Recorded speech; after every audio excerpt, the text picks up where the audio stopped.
আসসালামু আলাইকুম। পাওয়ার presents powerful অ্যানালাইসিসে সকলকে আমন্ত্রণ। লিওনেল মেসি তার ক্যারিয়ারে এই ভিডিওটা করার আগ পর্যন্ত বাঁ পায়ের জাদুতে গোল করেছেন সর্বমোট ৭৬২টা। এই ৭৬২ গোলের মধ্যে ন্যাশনাল টিমে লিওনেল মেসি গোল করেছেন তার বাঁ পায়ের জাদুতে ১০৪টা। একটা খুব অবাক করা বিষয় দেখবেন, লিওনেল মেসি বাঁ পায়ের জাদুতে আমাদের সবাইকে মুগ্ধ করে রাখেন। কিন্তু আপনি যদি তার কাছে অটোগ্রাফ নিতে যান, তিনি অটোগ্রাফটা দেবেন ডান হাতে।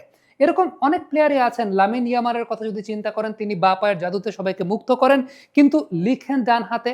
আঁতোয়া গ্রিজম্যানকে আমি দেখেছি, আঁতোয়া গ্রিজম্যান বাঁ পায়ের জাদুতে আমাদের সবাইকে মুগ্ধ করে রাখেন, কিন্তু তিনি লিখেন ডান হাতে। কেভিন ডি ব্রুইনা ডান পায়ে শট নেন, কিন্তু তিনি লিখেন বাঁ হাতে। ঠিক এই টাইপের প্লেয়ার যারা আছেন তাদেরকে বলা হয় ক্রস ডমিনেন্ট প্লেয়ার, অর্থাৎ যে সমস্ত প্লেয়ারের দুটা পোর্শনই আসলে কাজ করে বডিতে, অর্থাৎ দুই পোর্শনটাই ডমিনেন্ট। সেই জায়গাটার কারণেই এই ধরনের প্লেয়ারদেরকে স্পোর্টস সায়েন্সের ভাষায় বলা হয়, কিংবা জেনারেল সায়েন্সের ভাষাতেও বলা হয় ক্রস ডমিনেন্ট পারসন, অর্থাৎ ক্রস ডমিনেন্সের এই জায়গাটা তাদেরকে একটা এক্সট্রা বিট অফ বুস্টার হিসাবে কাজ করে। এবারে সায়েন্টিফিক্যালি যদি আমরা এই বিষয়টা নিয়ে কথা বলতে চাই যে আসলে এই টাইপের প্লেয়ার যারা আছেন, যাদের আসলে ডান পাশ বাম পাশ দুই পোর্শনই কাজ করে মাইন্ডেড, একটা বিষয় বলে নেওয়া ভালো, আপনি যদি সামগ্রিকভাবে লিওনেল মেসির ডান পায়ের গোলের সংখ্যা চিন্তা করেন, সেটাও কিন্তু ১০০টার উপরে। সো আলটিমেটলি মেসির মধ্যে কিন্তু এই ক্রস ডমিনেন্সের জায়গাটা খুব ভালো মতো আছে, এবং সেটার অ্যাডভান্টেজটাও তিনি খুব ভালো মতো নিতে পারেন।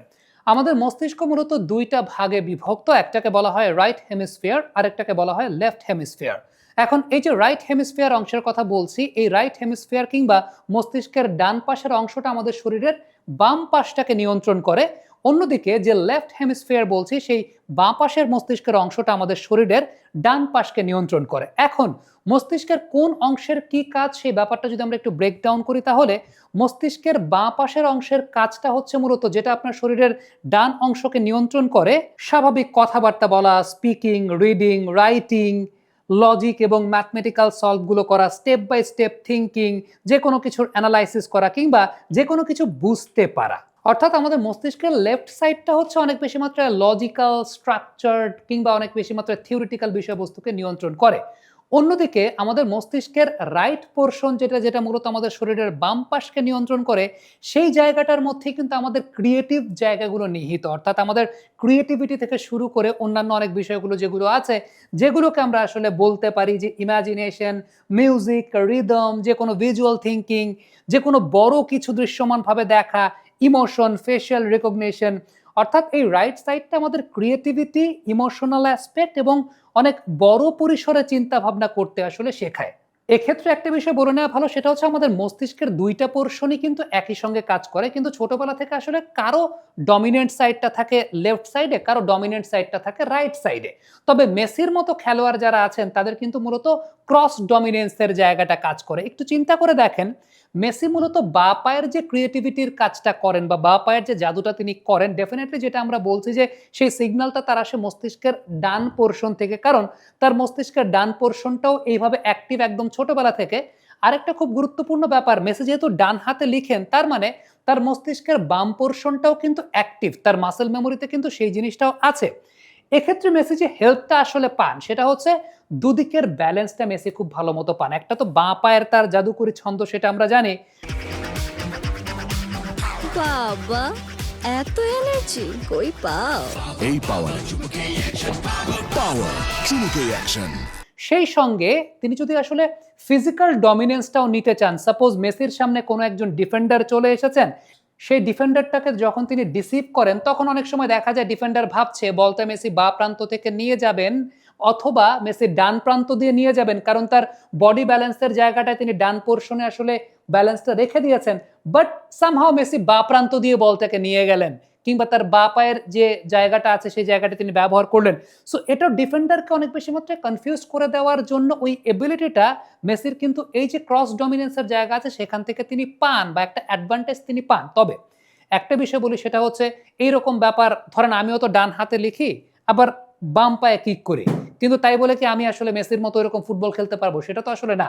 ডেফিনেটলি সেই জায়গাটাতে পরিশ্রম, ন্যাচারাল এবিলিটির জায়গা, স্পোর্টস সায়েন্স যেভাবে আসলে চিন্তা করছে সেই অনুযায়ী নিজেকে মেইনটেইন করা, ডিসিপ্লিন, হার্ডওয়ার্ক, মেসি, ইয়ামাল তারা তো ওই লেভেলের ফুটবলার, তাদের স্কিলের জায়গাটা ওরকম বিল্ড আপ করা।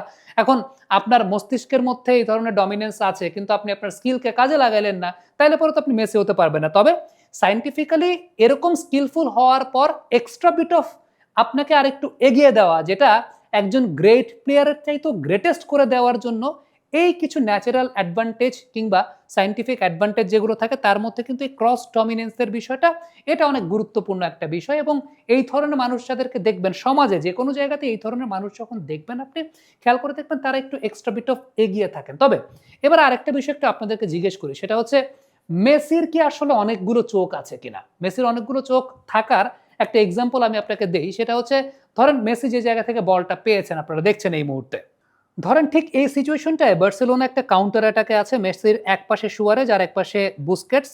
মেসি দুজনকেই হয়তো পাস দিতে পারেন, সুয়ারেজকেও দিতে পারেন, বুস্কেটসকেও দিতে পারেন, কিন্তু সেটা বেস্ট অপশন না। তো মেসি যে কাজটা করলেন সেটা হচ্ছে বলটা নিয়ে তিনি সামনের দিকে এগিয়ে যাওয়ার চেষ্টা করেন, একজন ডিফেন্ডারকে তার দিকে ড্র্যাগ ইন করালেন, দেন চারজন ডিফেন্ডারের আলটিমেটলি ভিউটা কিন্তু মেসির দিকে।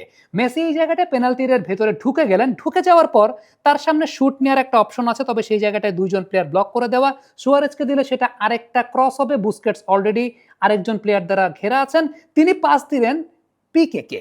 এখন প্রশ্নের জায়গাটা হচ্ছে পিকে এখানে আসলেন কোত্থেকে? মেসি দেখলেনই বা কিভাবে যে পিকে আসছেন, বা পিকে যে ওই জায়গায় আসবেন মেসি বুঝতে পারলেন কিভাবে? So this is Lionel Messi. এটাই অ্যান্টিসিপেশনের জায়গা। আপনি আমি হয়তো বা ফ্রেমে সেখানে পিকে কে দেখতে পাচ্ছি না, এখানে কয়েকটা বিষয় হতে পারে, কম্বিনেশনটা এরকম, প্র্যাকটিসে তারা এই কাজটা প্রচুর করেছেন। দ্বিতীয় একটা বিষয়, মেসি তার অ্যান্টিসিপেশন লেভেলটা সেই রকম। ৩ নম্বর ব্যাপার হচ্ছে পিকে এবং মেসির মধ্যে যে সিক্রেট কনভারসেশন বা কমিউনিকেশন, সেই কমিউনিকেশনটা তারা হয়তো আগে থেকে প্ল্যান করে রেখেছিলেন, সেরকম হতে পারে। বাট ইন দ্য ম্যাচ সিনারিওতে কিন্তু সেগুলো এত প্ল্যান হয়তো বা ফুটবল এত ফাস্ট ফরওয়ার্ড গেম, সেটা মাথায় থাকে না। সো এই জায়গাটাতে অ্যান্টিসিপেশন, ক্রিয়েটিভিটির সবকিছু একসঙ্গে, এবং সেই সঙ্গে সবচেয়ে ইম্পর্টেন্ট ব্যাপার ফুটবল আইকিউ এর জায়গাটা। ফুটবল আইকিউ মেসি আসলে এমন একটা লেভেলে, আপনি মানে যে কোনো তত্ত্ব দিয়ে, যে কোনো বিশ্লেষণ তত্ত্ব দিয়ে সবসময় আসলে ডিসক্রাইব করা যায় না। So Lionel Messi is Lionel Messi, সেটা ডান পায়ে হোক কিংবা বাম পায়ে হোক, মেসি আসলে Messi. Thank you so much.